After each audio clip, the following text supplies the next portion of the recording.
E aí, jovens, beleza? Então essa aqui, segunda parte da revisãozinha para o WEM. Primeiro vídeo é o de mecânica, deve estar em algum lugar aí embaixo, para quem perdeu o vídeo e não achou o vídeo, está aqui embaixo no link, só procurar na descrição. 5 exercicinhos, 6 exercícios de cinemática, junto com mecânica, e dentro da mecânica eu coloquei gravitação, são os assuntos que mais são recorrentes no vestibular da UEM, ou vinham sendo os mais recorrentes, né? A gente nunca sabe o futuro aí. Beleza? Então vamos para o primeiro, para o vídeo não ficar muito longo, porque o outro já ficou. Primeira questão grande. Um modelo padrão para dar movimento a uma bicicleta consiste de duas polias conectadas por uma corrente. Todo mundo já viu uma bicicleta, né? Uma das polias, chamada de coroa, fica conectada aos pedais, enquanto a outra polia, chamada de catraca, fica acoplada à roda traseira. Cada pedalada, isto é, cada giro completo nos pedais, corresponde a um giro completo na coroa. Vamos parar aqui, deixa eu achar minha caneta.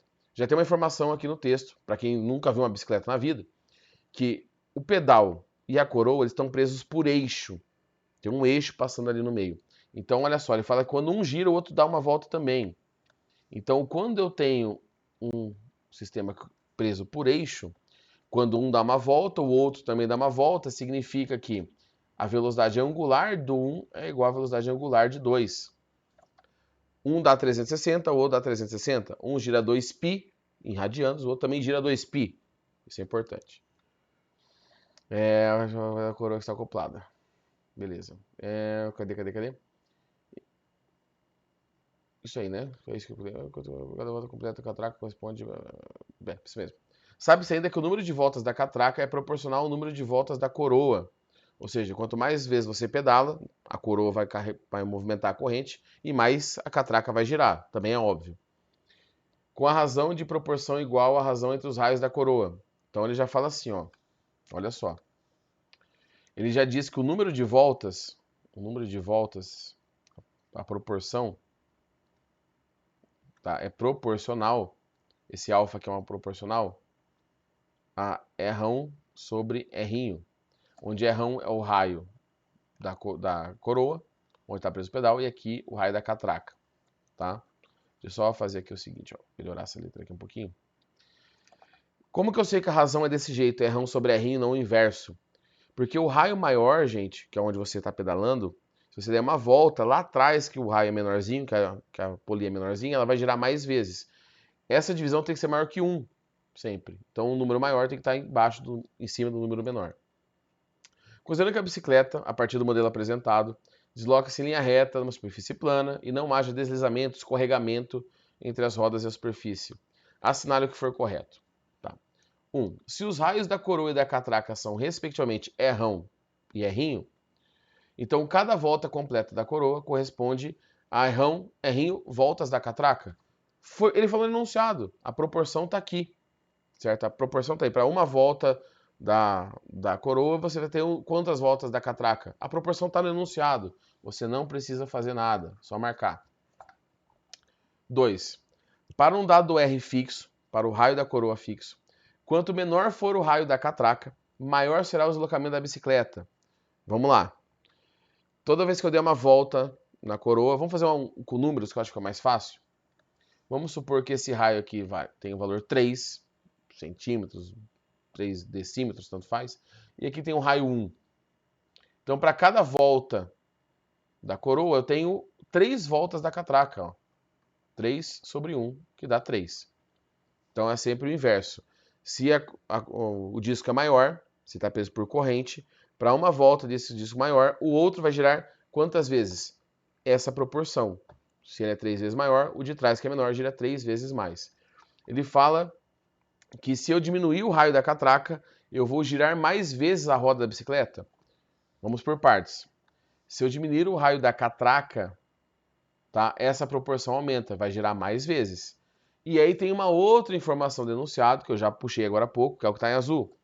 A catraca e a roda também estão presas por eixo. Lá atrás da bicicleta, a catraca e a roda estão presas num eixo.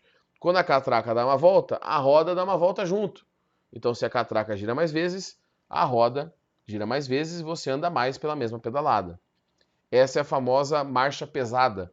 Você dá uma pedalada na frente, lá atrás gira bastante, a bicicleta anda aumenta a velocidade, aumenta o deslocamento da bicicleta. 4. As velocidades angulares da coroa e da catraca são sempre iguais, independentemente dos valores dos seus raios. Velocidade angular, gente, está associada a quanto de ângulo, quantas rotações você tem num período específico de tempo, num tempo específico. Ele já fala no enunciado que elas não giram na mesma proporção, se os tamanhos não forem iguais. Então, se uma gira mais que a outra, uma está tendo mais rotação do que a outra. Então, não pode ser velocidade angular igual. O que seria igual? Seria a velocidade escalar, o metros por segundo. Porque quem transmite a velocidade daqui, da coroa, para a catraca é a corrente. E a corrente tem a mesma velocidade em todo o corpo dela. Então, se a coroa está girando ali, está passando corrente para um lado, 5 gominhos de corrente por segundo, a catraca está recebendo 5 gominhos de corrente por segundo. Então, a velocidade que é igual não é angular, tá? Seria a velocidade escalar. 8. Se a coroa de uma bicicleta tem raio igual a 15 e a catraca tem um raio igual a 1/5 do raio da roda e 1/4 do raio da coroa, então cada pedalada corresponde a um deslocamento de 1,5 metros. Vamos por partes. Vamos analisar pedaço por pedaço. Primeiro, ele fala que o raio da coroa é 15, então R1 vale 15 centímetros. O raio da catraca é 1/5 do raio da roda. Deixa quietos por enquanto. E é 1/4 do raio da coroa. Se é 1/4 do raio da coroa, quantas vezes ele vai girar mais? Cada vez que der uma volta, a coroa der uma volta, a catraca que está atrás vai girar 4 vezes mais. Só olha essa relação matemática aqui. 15 dividido por 1/4 de 15 dá 4. Então eu teria um número de voltas igual a 4. 4 voltas. Tá? Agora, se a catraca, que é o que está atrás, dá 4 voltas, a roda que está presa nela também dá 4 voltas. Qual que é a distância percorrida? Bom, a roda tem um comprimento, certo? Ela vai dar 4 voltas. Então são 4 vezes o comprimento da roda. Qual que é o comprimento da roda? Espera aí. 4 vezes a distância é 4 vezes o comprimento da roda, que é uma circunferência, 2πr. 4 vezes 2π. Agora sim, qual é o raio da roda? O raio da roda a gente vai ter que usar essa relação aqui. Então vamos lá. O raio da coroa é 1/5 do raio da roda. Então eu vou fazer assim, o raio da coroa é 1/5. O raio da roda, só para não ficar um monte de R, eu vou chamar de X. X. Só que eu sei que esse raio vale quanto? 1/4 de 15 centímetros. Então, eu vou apagar aqui em cima, gente, essa é a questão do eixo aqui e do número de voltas, para eu ter um espacinho para fazer aqui, certo? Então, ó, eu sei que o R'inho é igual a R'inho. Então, o que está em rosa, 1/4 vezes 15 é igual a 1/5 de x. Vou fazer o quê? Vou multiplicar cruzado. Esse 5 vem para cá multiplicando. X é igual a 15 vezes 5 dá... vezes 2 dá 30, vezes 4 dá 60, dá 75. 75 dividido por 4, tá? Centímetros. Esse é o raio da roda. Então, 75 dividido por 4. E aqui agora a gente faz a conta, tá? Vamos dar uma simplificada aqui, olha que bonito. 4 com 4 cai fora. Fica 2 vezes 75 vezes π. Então, 150 π centímetros. Ou, se você transformar para metro, dá 1,5 π metros. Seguinte, se você olhar do jeito que está escrito aqui na tela, lá está falando que é 1,5 metros. Então, do jeito que está escrito aqui, está errado. Mas pode ser que na questão original tinha um π e sumiu esse π na hora que eu passei para o arquivo aqui. Então, do jeito que está aqui, ela é falsa. Se tiver um π aqui, se for 1,5 π metros, aí ela é verdadeira. Tá? Então tem que depois dar uma olhada na questão original se tem o π ou não. Mas seria assim que a gente calcularia. E é 16. Se as rodas de uma bicicleta têm raio igual a 50 centímetros, e se o raio da coroa é o dobro do raio da catraca, Então o ciclista realiza 2 pedaladas por segundo nessa bicicleta, movimenta-se a 4π metros por segundo. É basicamente o que a gente fez na 8, agora com outros valores. Então eu vou apagar aqui de novo. Tá? Vamos pegar essas informações que a gente tem aqui. Apagar rapidinho. Vamos lá. Então, se o raio da bicicleta, da roda da bicicleta é 50 centímetros, x é 50 centímetros. Vamos usar a mesma nomenclatura. O raio da coroa é o dobro do raio da catraca. Então, o errão é 2 errinhos. Isso aqui serve para quê? Para que serve isso? Porque eu sei que se a catraca é 2 vezes menor, ela vai girar 2 vezes mais. Certo? Vai girar 2 vezes mais. Então, a catraca, nesse caso, ele fala assim, o ciclista dá 2 pedaladas. Ele pedala no pedal. 2 pedaladas aqui é o dobro de pedaladas aqui atrás, são 4. Então, aqui eu terei 4 voltas. Em quanto tempo que ele fala? Por segundo. Então, 4 voltas por segundo. A velocidade da bicicleta é 4π metros por segundo. Vamos ver. Velocidade é o deslocamento sobre o tempo. Tá? Qual que é o deslocamento? São 4 vezes o comprimento da roda. Então, é 4 vezes. Qual que é o comprimento de uma roda, numa circunferência? 2πr. Tá? Que é uma volta completa da roda. Dividido pelo tempo, que são quantos segundos? 1, né? 1 segundo. São 4 pedaladas por segundo. É 1 segundo só. Então, a velocidade é igual. 4 vezes 2 dá 8. Π. E o raio, 50 centímetros. A resposta é em metros. Então, 50 centímetros é meio metro.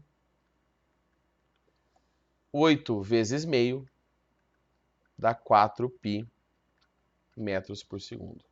Então, a 16 também é verdadeira. Então, a 8 e a 16, gente, é basicamente a mesma coisa. Lembra da proporção? Se está com uma corrente ligada, quando a maior gira, a menor vai girar mais vezes. Quantas vezes mais? A quantidade de vezes que ela é menor. Se ela é 3 vezes menor, ela gira 3 vezes mais. Se ela é 10 vezes menor, ela vai girar 10 vezes mais, para compensar isso. Beleza? Próxima questão. Eu acho que essa era a maior que tinha, tá? Não sei se era a maior. Vamos ver. 2 carros, A e B, partem do mesmo instante de um mesmo ponto e o movimento é uniforme, com velocidades respectivamente igual a VA e VB, em direções e em sentidos que fazem entre si um ângulo de 60 graus. Então, eu vou fazer o seguinte. Eu vou falar que o carro B está vindo para cá. A velocidade B está aqui. E a velocidade A está aqui. Velocidade A. E aqui eu tenho 60 graus. Considerando ST, S em função de T, o triângulo com vértices dados pelas posições A e B, no instante T maior que zero, e pelo ponto O, que é onde começa o movimento aqui, tá? Assinale o que for correto. O que ele está dizendo? Essas bicicletas aqui, esses objetos vão andar, certo? Para cá e para cá. E isso vai formar um triângulo. É esse triângulo que é o tal do ST, tá? Deixa eu voltar aqui. Aí ele fala o seguinte. Se VA igual a VB, então ST é um triângulo equilátero. Se esses dois lados, vamos pegar a velocidade aqui, se essas velocidades são iguais, eles vão dar a mesma quantidade. Então quer dizer que aqui eu tenho uma distância e aqui eu tenho a mesma distância percorrida pelos dois objetos. Tá? Não sei se aqui no meu desenho tem a mesma distância. Bom, aqui é 60 graus. Se eu tenho um triângulo com dois lados iguais, esse terceiro lado que vai surgir aqui, tá? Vai ser de que tamanho? Eu não sei se meu desenho vai ficar proporcional, tá bom? Vai ser de que tamanho? Como que eu faço para descobrir isso? Tem duas maneiras, tá? Se a gente somar vetorialmente isso, se eu somar os dois deslocamentos, não sei se vocês vão lembrar da regra do paralelogramo, eu fico com algo mais ou menos assim, ó. Aqui, aqui. A regra que a gente usa na física para somar vetores, a gente encontra a diagonal maior que eu fiz em vermelho aqui.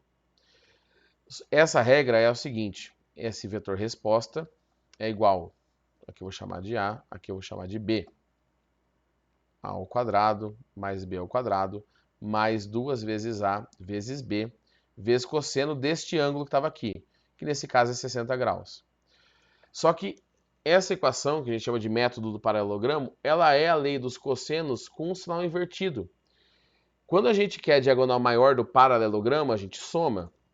Se eu quiser a diagonal menor, que eu vou fazer em azul aqui, ó, eu subtraio. E é justamente o tamanho que eu estou querendo descobrir. Então vamos lá. R ao quadrado. Ele fala que as velocidades são iguais, então os tamanhos, os deslocamentos serão iguais. Eu vou chamar tudo de x.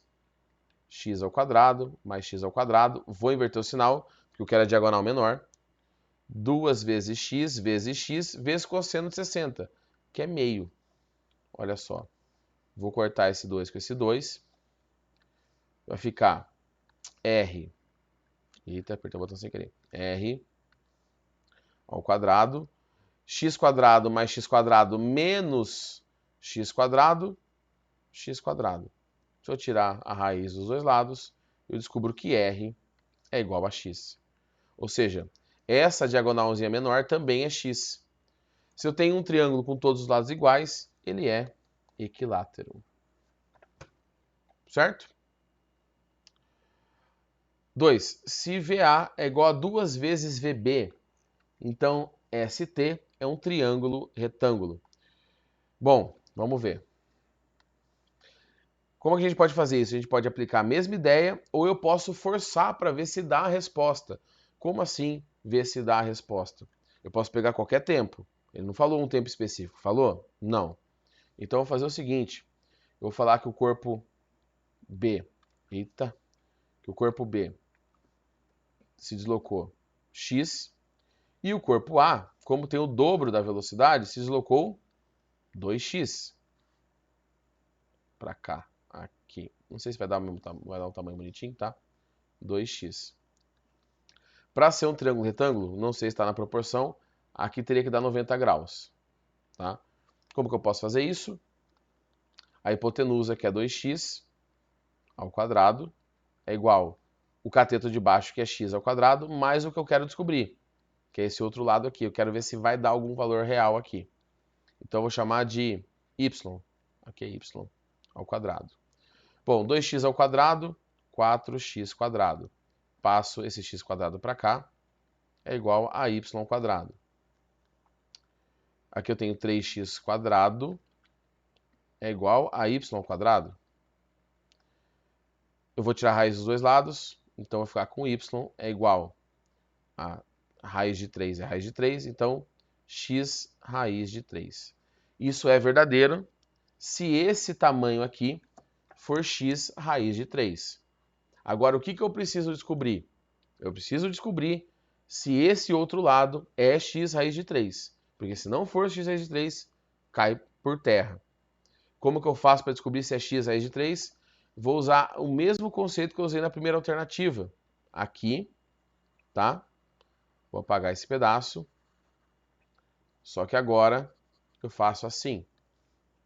R, que tem que dar x raiz de 3, né? Vamos ver se vai dar. O caminho aqui em cima, aqui embaixo agora, é x e aqui é 2x. Então vai ficar 2x ao quadrado, x ao quadrado, menos 2 vezes 2x vezes x, cosseno de 60, porque o ângulo ali é o mesmo ainda. Então, de novo, eu vou simplificar esse 2 com esse 2, e aí vai ficar o seguinte, r ao quadrado é igual a 4x quadrado mais x quadrado menos 2x vezes x, 2x quadrado. R ao quadrado é igual a 5x menos 5x quadrado menos 2x, 3x quadrado. Ó, é a mesma coisa. Não vou nem continuar a conta. Vai bater o resultado. Então, esse aqui é verdadeiro. Tá? Primeiro eu tenho que ver qual seria o outro lado desse triângulo retângulo. E aí eu tenho que ver se esse, pela regra do paralelogramo, na verdade a lei dos cossenos, se vai dar o mesmo valor. Se desse diferente, quer dizer que não tem como. Para o triângulo ser retângulo, eu precisaria de valor. e aí esse outro lado do triângulo não é o valor que eu estava precisando, então seria falsa. Se VA é igual a 3VB, então o triângulo é obtuso? Beleza, como que eu vou descobrir se o triângulo é obtuso ou não? Deixa eu só, peraí, um pouquinho. Então, vamos lá. Triângulo obtuso é quando a gente tem um dos ângulos maior, um ângulo obtuso, né, maior que 90 graus. Então, vamos ver como que eu faço isso. Deixa eu apagar aqui. Apaga, apaga, apaga, apaga, apaga, apaga. O esqueminha aqui é o mesmo, tá? O VA agora é 3VB. Então, 3VB. Esse lado aqui é bem maior, né? Esse outro lado que eu desconheço tem que ser assim, ó. Tem que ser maior que 90 graus. Aqui eu tenho um ângulo maior que 90 graus. Preciso fazer conta? Para pensar um pouco. Se eu tenho um triângulo anteriormente, que aqui era x, aqui na diagonal era 2x, era o dobro do deslocamento. Espera aí. 2x. E aqui era reto, era um triângulo reto, era um triângulo retângulo. Se eu aumentar a hipotenusa dele aqui, se eu aumentar esse tamanho verde, tá? Vou fazer uma pontilhadinha aqui. Não sei quanto que eu vou aumentar. Com certeza esse lado que era branco vai ficar assim, né? Vai ficar maior que 90 graus. Então, eu nem preciso calcular, porque eu sei que a 2 é verdadeira, então a quarta afirmativa também é verdadeira, porque eu só estou aumentando esse lado maior do triângulo, né? O que seria a hipotenusa no triângulo retângulo. Então, não preciso fazer nada. B não, perdão, 8. Para qualquer instante t maior que zero, a área do triângulo é dada por VA, VB, t² dividido por 4. Beleza, vamos ver aqui. Vou apagar toda essa parte aqui que eu fiz e vamos fazer de maneira genérica. Como o tempo é igual, velocidade é ΔS por ΔT. As distâncias que eu vou medir nesse triângulo de deslocamento é velocidade vezes o tempo. Como esse tempo é igual para todo mundo, vai passar igual, então vai ser proporcional à velocidade. Eu posso fazer direto com essa velocidade aqui. Eu tenho então uma situação de VA aqui em cima, VB, e eu quero saber a área do triângulo. Como que eu calculo a área do triângulo? Base vezes altura dividido por 2. Então, a área do triângulo é base vezes altura dividido por 2. Quem que é a base? VB, certo? Então, a área do triângulo é o deslocamento gerado por VB. O deslocamento gerado por VB é a velocidade B vezes o tempo. Qual é a altura? A altura do triângulo não é o VA. A altura do triângulo é isso aqui, ó. Essa é a altura, que eu vou chamar de H. E aí eu tenho um triângulo. Por exemplo, se o triângulo formar assim, essa é a altura do triângulo. Como que eu vou achar H? Por decomposição. O H, vou fazer aqui em cima, é o VA, que está inclinado, vezes o seno de 60 graus. Por que é o seno? Porque entre H e VA não tem o ângulo de 60, está sem o ângulo de 60. É só, professor, mas não tem seno na resposta. Não tem seno na resposta, por que que não tem seno na resposta? Porque VA vezes seno de 60 vale quanto? Raiz de 3 sobre 2. Vou fazer assim, tá? Então aqui eu tenho que multiplicar pelo deslocamento gerado por VA ali, que seria, vou abrir um parênteses, tá? A velocidade, que seria esse H aqui, né, essa distância aqui, vai ficar então VA vezes raiz de 3 sobre 2 vezes o tempo, que é aquela distância ali para cima, dividido por 2. Vamos lá. Preciso continuar para saber se está certo? Olha para essa área que eu vou calcular. Essa raiz de 3 vai desaparecer de algum jeito dessa equação? Na resposta não tem raiz de 3, aqui tem raiz de 3. Então, não preciso continuar. A 8 está errada. 16. A distância entre os carros A e B no instante t maior do que 0 é dada por aquela equação. A distância entre esses carros, vamos voltar aqui para esse desenho aqui, que eu vou colocar a setinha aqui, ó, tá? É, de novo, a mesma coisa. Só que agora, ao invés de eu me preocupar com as velocidades, eu vou me preocupar com as distâncias. Então, eu vou colocar aqui menos 2 vezes A vezes B vezes cosseno de 60, tá? Ao invés de eu colocar VA e VB, eu vou colocar as distâncias. Aqui seria VB vezes o tempo, e aqui é VA vezes o tempo. E eu vou descobrir de novo isso aqui, que é a distância entre eles. Mesma coisa. A1, A2 e A16, a mesma coisa. É mais matemática do que física esse exercício. Vamos lá, quero saber essa distância, R, que é a resposta, né? Vou puxar um pouquinho para o lado aqui, senão vai ficar apertado. O A eu vou falar que é a parte aqui do A, né? Então, A ao quadrado vai ser VA vezes T ao quadrado. O B vai ser VB vezes T ao quadrado, menos 2 vezes VA vezes T, VB vezes T, cosseno de 60, que é meio. Esse 2 cancela com esse 2.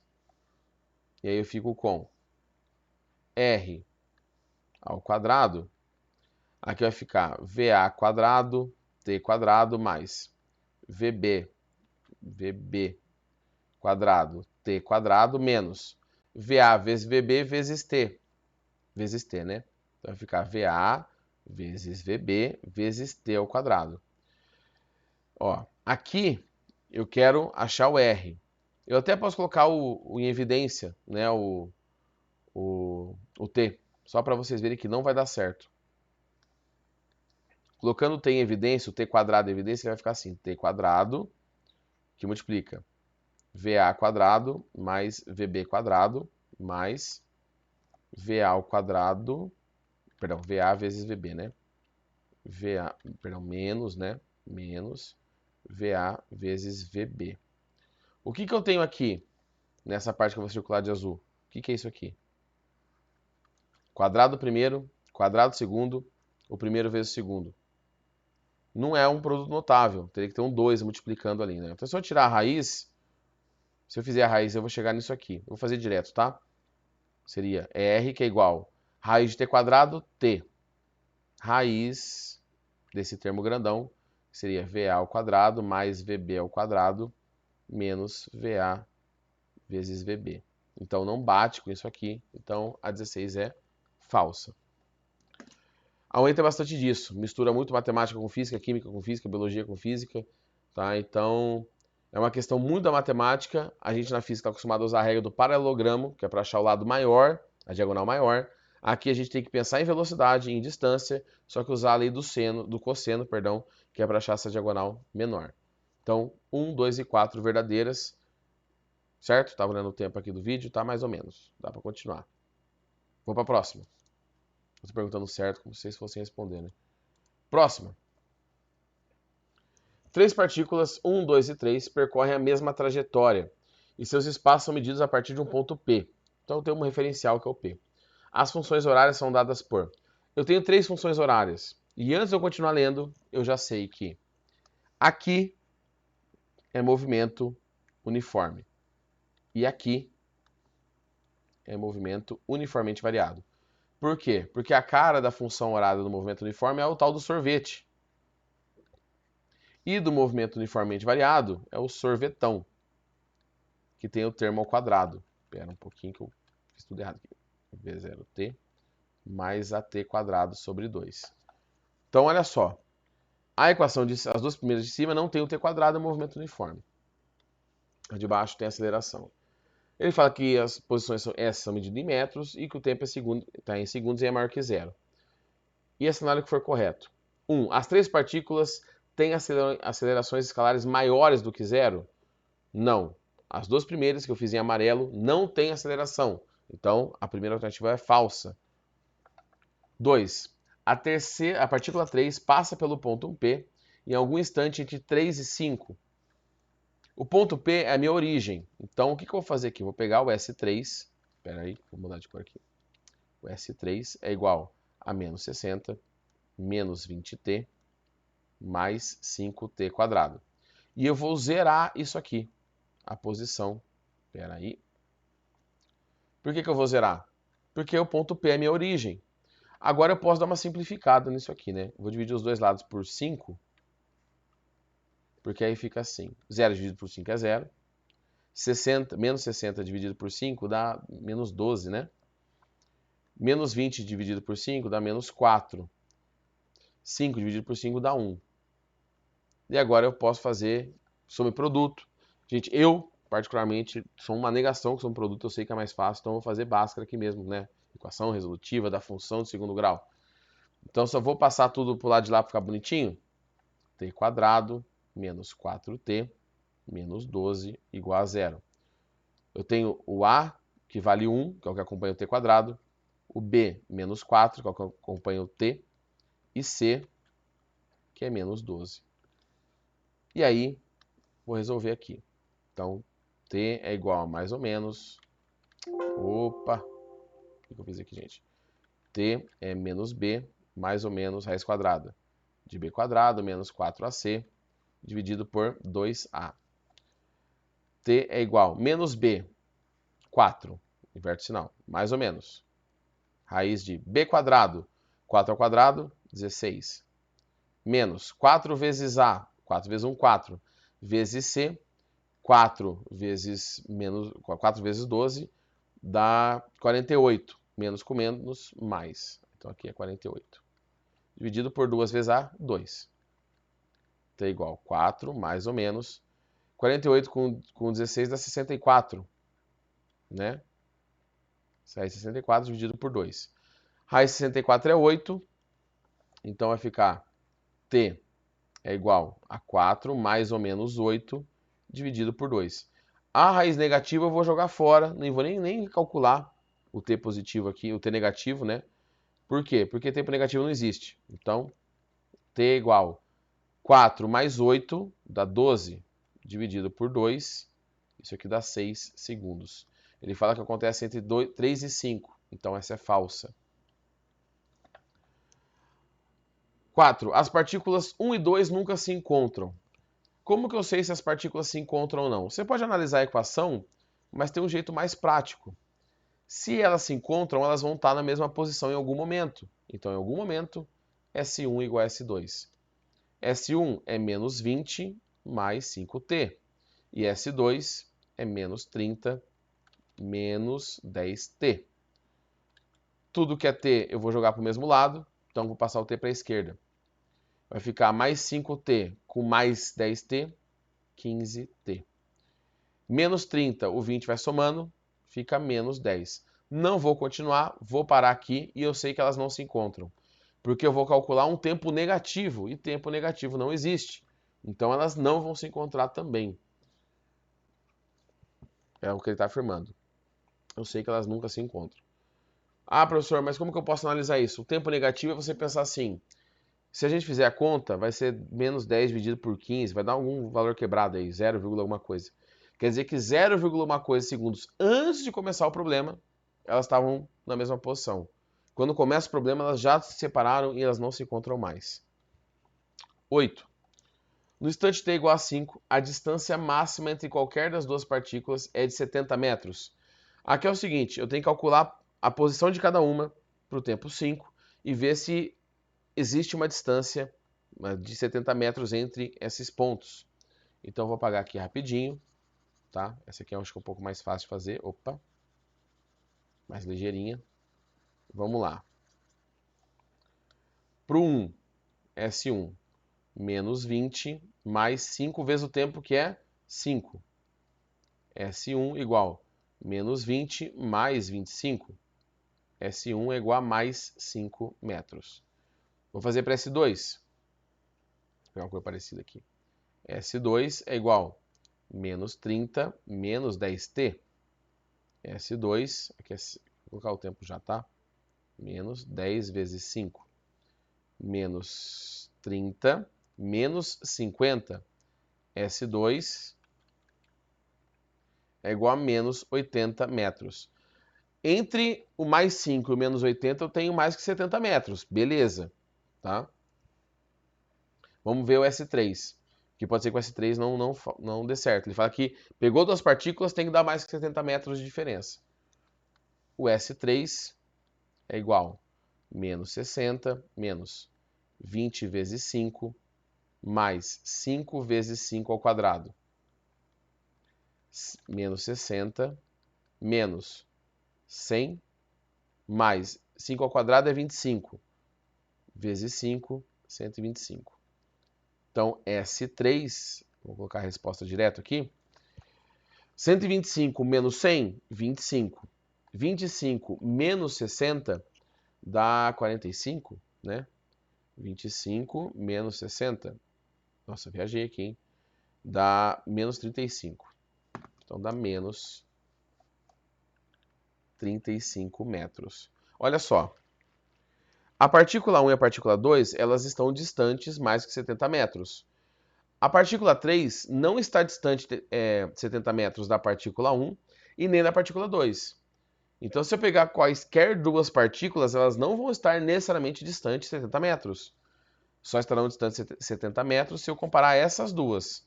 Se eu comparar com S3, não dá 70 metros, então a 8 está errada. 16. As partículas 2 e 3 se encontram em algum instante entre 3 e 5.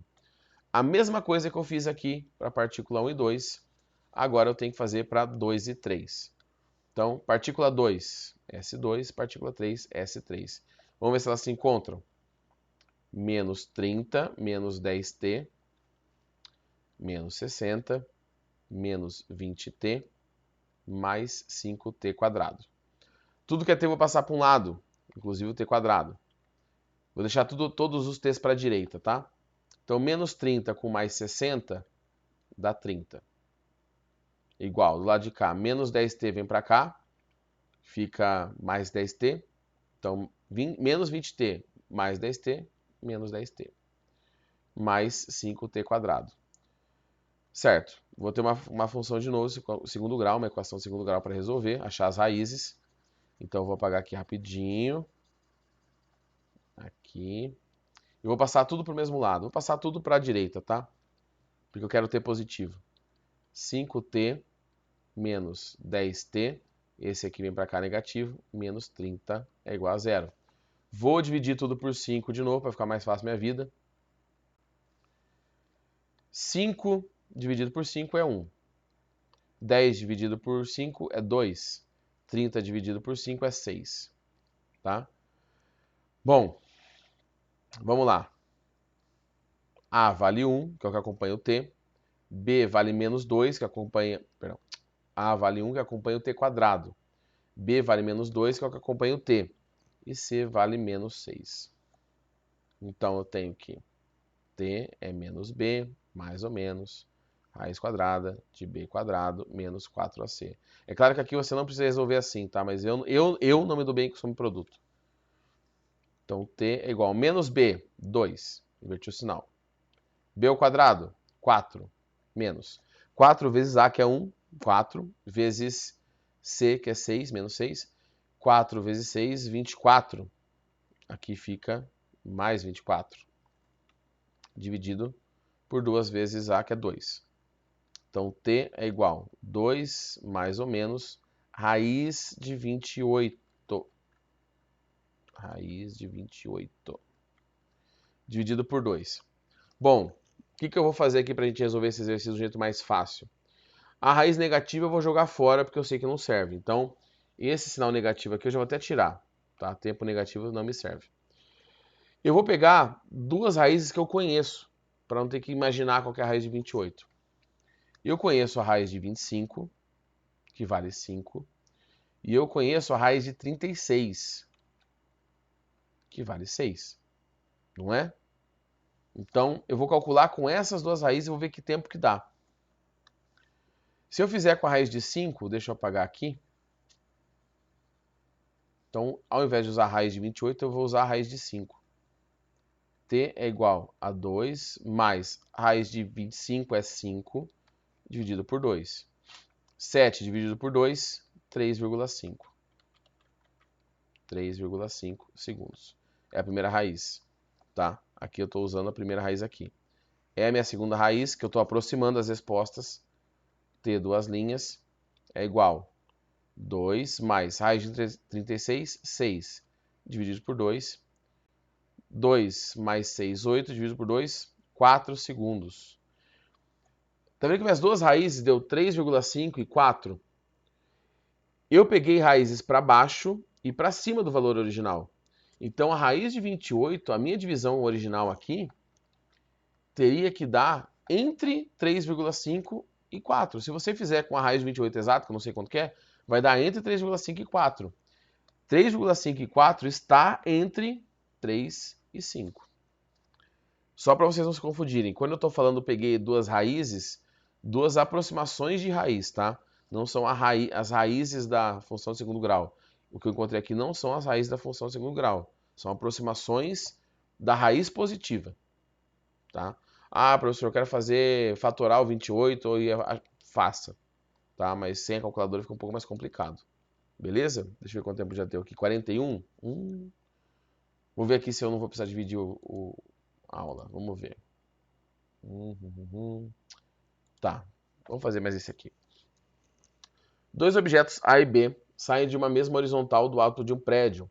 Simultaneamente, o objeto A é abandonado em repouso, enquanto o B é lançado com 20 metros por segundo e ambos se chocam com o solo horizontal, sem obstáculos durante a queda. A análise que é correta, expressa a resistência do ar e a gravidade é 10. 1. A trajetória escrita pelo objeto B é uma curva exponencial. Bom, quando você joga um objeto no campo gravitacional, você tem uma... Eu não vou conseguir fazer a mão livre aqui, tá, gente? Mas eu tenho uma situação que eu tenho um objeto A, que é abandonado, tá? Com velocidade inicial de A é 0. E o objeto B, que é lançado para frente, com 20 metros por segundo, tá? Esse aqui é o objeto B, ele vai fazer esse tipo de trajetória. Isso não é uma exponencial, isso aqui é uma parábola. Como que eu sei que é uma parábola? Isso aqui é descrito, esse movimento, pode ser descrito por uma função de segundo grau, que é o sorvetão. Não tem nada exponencial aqui, tá? É uma função de segundo grau, então isso aqui vai ter uma relação com uma parábola. Essa está fora de cogitação. O objeto A leva mais tempo que o objeto B para atingir o solo? Não. Por quê? Porque eles vão cair a mesma quantidade. Eles vão sair de um repouso vertical. O B está indo para frente, mas verticalmente eles estão em repouso e eles vão cair juntos. O B vai cair lá na frente, mas vão cair juntos. Então eles não vão atingir o tempo em tempos diferentes. 4. Se a altura do prédio for 80 metros, o objeto B atinge o solo a uma distância de 80 metros da base? Vamos ver. Quanto tempo ele vai demorar para cair?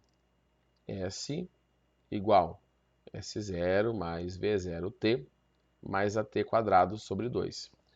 Eu vou falar que a posição inicial dele é 0, tá? Meu referencial vai ser para baixo positivo. A velocidade vertical é 0, ele só é lançado para frente o B. E aí eu sei que a altura do prédio é 80 metros. A gravidade vale 10, t quadrado dividido por 2. Vou dar uma simplificadinha aqui, ó. 0 com 0 cai fora.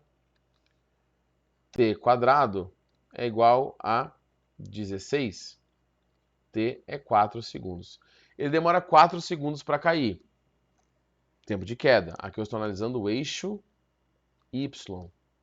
E o eixo X, que é o movimento para frente. É um movimento uniforme, não tem força nenhuma empurrando ele para frente, ele está indo para frente por inércia. Quanto que ele vai andar para frente? Não sei. Vou zerar a posição inicial, pôr o referencial onde eu quero. A velocidade de lançamento para frente é 20. E quanto tempo ele vai cair? 4 segundos. Então é o tempo que ele vai para frente. 80 metros. Então sim, essa é a verdadeira A4. 8. A velocidade vertical do objeto B, imediatamente antes de tocar o solo, é diretamente proporcional ao tempo total de sua queda. Tá? O objeto B, gente, a velocidade vertical, eu posso analisar a função horária da velocidade. É proporcional ao tempo de queda? Quanto mais tempo ele vai cair, maior será a sua velocidade final? Sim. Tranquilo. 16. Suponha que o tempo de queda do objeto B seja 2 segundos, metade do que eu calculei aqui. E que o ponto de lançamento, o ponto de queda em algum ponto da base forma um triângulo retângulo. Então a hipotenusa desse triângulo mede 20 raiz de 5. Então vamos lá, vamos pensar comigo. Ele fala que o tempo de queda é de 2 segundos. Para eu saber quanto que ele foi para frente é fácil, é só eu arrumar aqui, ó. É só eu trocar o tempo 2 e eu sei que para frente ele foi 40 metros. Quanto que ele caiu? Não sei. Então vou voltar aqui e vou descobrir agora quanto que ele caiu. Porque S igual a S0 mais V0t mais AT quadrado sobre 2. Por que no eixo X eu uso sorvete e no eixo Y sorvetão? Eixo Y, movimento uniformemente variado. Eixo X, movimento uniforme. Quanto que ele caiu? Não sei. Vou zerar aqui a posição. Velocidade inicial de queda, 0. A gravidade vale 10. O tempo agora é 2 ao quadrado dividido por 2. 2 ao quadrado é 4, vezes 10, 40, dividido por 2, 20. 20 metros. Tá? Você viu que eu diminui o tempo pela metade e ele não caiu metade da distância, foi 20. E agora eu tenho que descobrir se a hipotenusa desse triângulo vale 20 raiz de 5. Vamos ver. Eu tenho um triângulo formado assim, mais ou menos. Aqui vale, 20. Aqui vale 40 e eu quero descobrir isso aqui. Pitágoras, hipotenusa ao quadrado, é o quadrado de um cateto mais o quadrado de outro cateto. X ao quadrado é 400 mais 1.600. X ao quadrado é 2.000. E aqui eu vou fatorar. Então eu vou fatorar aqui em cima. 2.000. Começa aqui. Só para pegar aqui. Pronto. Vou começar por 2, dá 1.000. Por 2, dá 500. Por 2, dá 250. Por 2, dá 125. Aqui por 2 já não dá, né? Então vou continuar aqui do lado para não ficar em cima. Então aqui ficou 125. Por 3 dá? Não dá. Então tem que ser por 5. 25 por 5 dá 5 e por 5 dá 1. Pronto, fatorei. Aqui ficou 2 ao quadrado, vai sair da raiz. Então aqui sai da raiz 2. Aqui sai da raiz 2. Aqui sai da raiz 5. E esse aqui fica preso dentro da raiz. Porque ele não tem parzinho, ele não está ao quadrado. Então, se eu tirar a raiz disso aqui, vai ficar 2 vezes 2, ó, 2 vezes 2, 4. Vezes 2, 4. Vezes 5, perdão, 2 vezes 2, 4, vezes 5, 20. E a raiz de 5 que ficou ali, então 20 raiz de 5, a 16 é verdadeira. Eu achei que o outro vídeo ia ser maior, mas esse aqui vai ser maior ainda. Eu tenho mais umas questõezinhas pra gente resolver. Não sei se eu divido, acho que eu vou dividir o vídeo, tá? Tá quase 50 minutos. Então, outro videozinho tem 2 questões de cinemática ainda para eu ir para outra parte. Beleza? As questões foram um pouquinho mais longas, mas bem passo a passo. Daqui a pouco eu volto. Procura o link aí do próximo vídeo na continuação, que é a parte 3.